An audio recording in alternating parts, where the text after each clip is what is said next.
GT Countdown. The top 10 years of gaming. Back in 1977, a 1.19 megahertz processor and a 4K ROM slapped between some plastic were all you needed to go beyond Pong. The Atari 2600 VCS may not have been the first home console, but it was the one that brought gaming to the forefront. It was the first great year of gaming, with a promise of a wonderful future. In the next 30 years, there have been many, many games and systems, and with GameTrailers' leased Wayback Machine, we can scope out every American era of this short-lived, long-loved art. To make the cut, a year had to either be filled with innovation, stellar games, or both. Amidst some surprising results and tough cuts, we've compiled this countdown, and we're sure you won't agree with all our picks, but don't mess with someone with a Wayback Machine. We can make it like you were never born. Number 10. 1983. The 2600 had its 6th anniversary, right after its 2 colossal bombs, the childhood-ruining E.T. and an abomination of silicon resembling Pac-Man. Now everyone felt they could make money on this video game fad. Soon, Kool-Aid Man had a game, and even Purina got in on the act. The market was oversaturated, and publishers thought everyone with 3 initials would sponge it up. They were wrong. Sales fell, and the crap was all swept together in $5 bargain bins. As people got burnt on bad games, they stopped playing, sales waned more, and the cycle began anew, but smaller and smaller until there was barely a pulse. The cascade of cartridges became a trickle, and eventually fell into hibernation. But this was the burnout that was needed to see gaming reborn into what it is today. Number 9. 1999.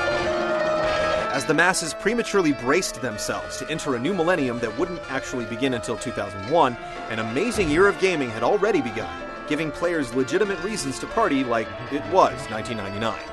Whoa! Great new franchises had just begun, like Nintendo's mascot-fueled fight fest Super Smash Bros., Konami's twisted effort to redefine survival horror with the original Silent Hill, and the debut of Tony Hawk's Pro Skater. For PC gamers, it was the inaugural year for Unreal Tournament and the beginning of the genre-popularizing MMORPG EverQuest, which fittingly has servers running to this day. The year also saw one notable piece of new hardware, the Sega Dreamcast, memorably launched on 9/9/99 with a better-than-perfect port of Soul Calibur, one of many straight-up arcade hits that helped the humidifier-styled console with its unwieldy controllers burn a spot into the souls of the hardcore. Number 8. 1997. From where we're sitting, the late 90s are a great period to attach to the phrase, back in the day. The year 1997 is a great representation of this golden era, giving birth to certified classics. Even a casual mention of these games could lead to an impassioned raving about how that particular title was the coolest game ever. In a lot of cases, these seemingly nostalgia-tainted claims are pretty tough to dispute. For one, the year was as close as the N64 came to having a heyday with the multiplayer masterpieces Mario Kart 64 and, of course, the legendary GoldenEye. Speaking of legends, 1997 also boasted the breakout RPG success Final Fantasy VII. Slightly less famous, but just as revered, were Castlevania Symphony of the Night and the PC tactical masterpiece Fallout. Others may remember Oddworld. Get me out of here! Well, a few of them might. Number 7. 1992. 1992 was a year of new beginnings and top-tier franchise installments. In its second year on the US market, the Super Nintendo received 2 of its most popular single and multiplayer games. The contender for everyone's favorite of the series, The Legend of Zelda: A Link to the Past, split Hyrule in half, and Super Mario Kart tossed the inaugural Red Shell. The Genesis fought back with Sonic 2, the introduction of Tails, and perhaps the mascot's finest side-scrolling hour. The PC modded 3 brand new genres with the survival horror Alone in the Dark, the literary real-time strategy epic innovator Doom 2, and the almost first-person shooter Wolfenstein 3D. Indiana Jones discovered the fate of Atlantis, The Seventh Guest became a platform bestseller, and blood flowed like wine in the arcades when Mortal Kombat dealt its first fatality. Kano wins. Number 6. 1987. Thanks to the popularity of Super Mario Bros., the Nintendo Entertainment System kickstarted a new wave of video game popularity.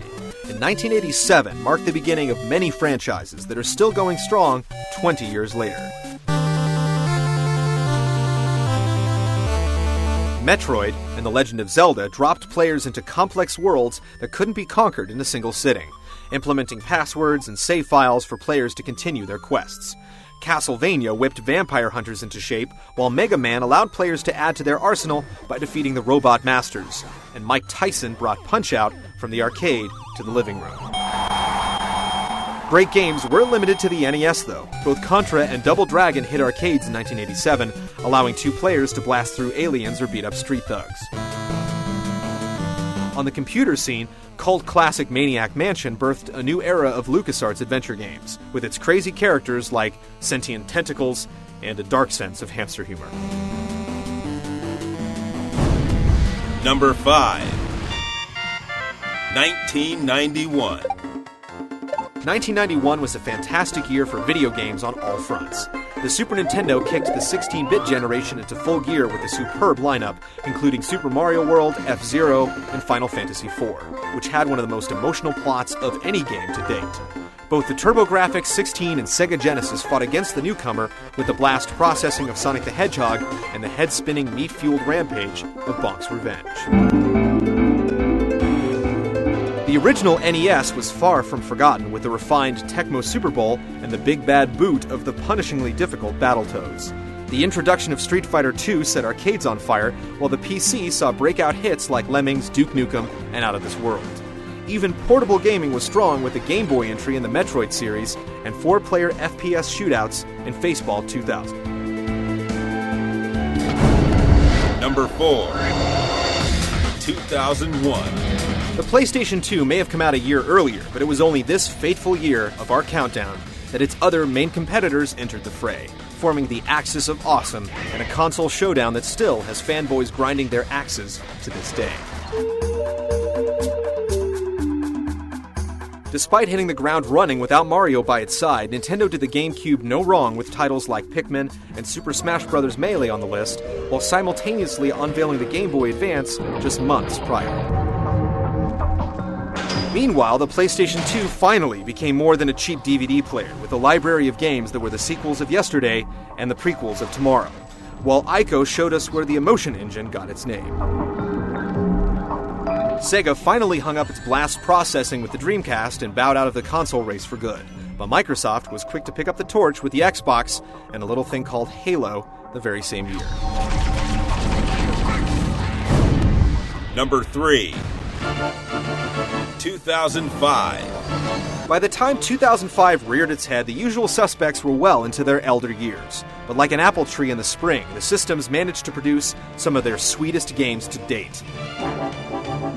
The Cube went out with a bang with the pioneering Resident Evil 4, while the Xbox blew minds with Psychonauts.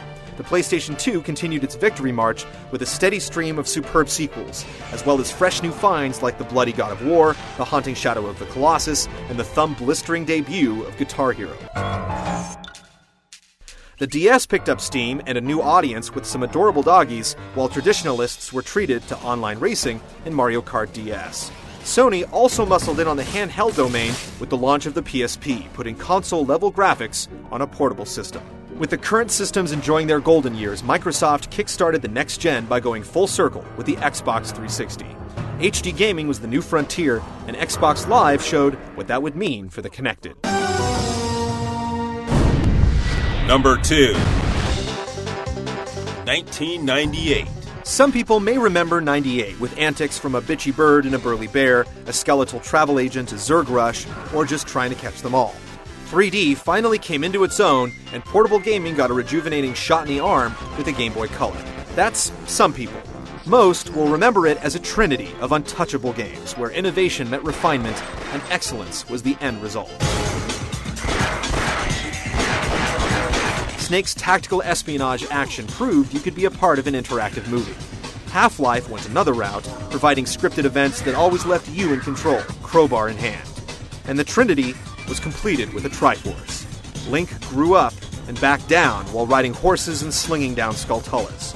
Ocarina of Time is still the gold standard, and cinched 1998 as a year that went unchallenged. Until... Number 1. This was a triumph. 2007. I'm making a note here. Huge success. It may feel like it's too early to crown 2007 as the best year in gaming, but as the months go on, it only becomes more apparent that it was the ultimate 365 days of our beautiful hobby. The AAA games are almost too numerous to list. Who would have ever thought that the fourth installment in the Call of Duty franchise would kick up more dust than the third Halo? Guitar Hero may have jump-started the strumming genre in America, but Rock Band made it a social event and one of the best party games ever. Mass Effect took players on a choose-your-own-adventure quest through the stars, while Mario's Galaxy utilized gravity and spot-on controls to create a game that was out of this world. And they just keep on coming. BioShock created an alternate reality that's about as believable as they come. Metroid Prime 3 showed that first-person controls aren't just for the mouse and keyboard. Crysis upped the technical ante, and the Orange Box gave new meaning to the word deal. There was something amazing for every kind of player in 2007, making it our pick for the greatest year in gaming history. I'm torn into pieces.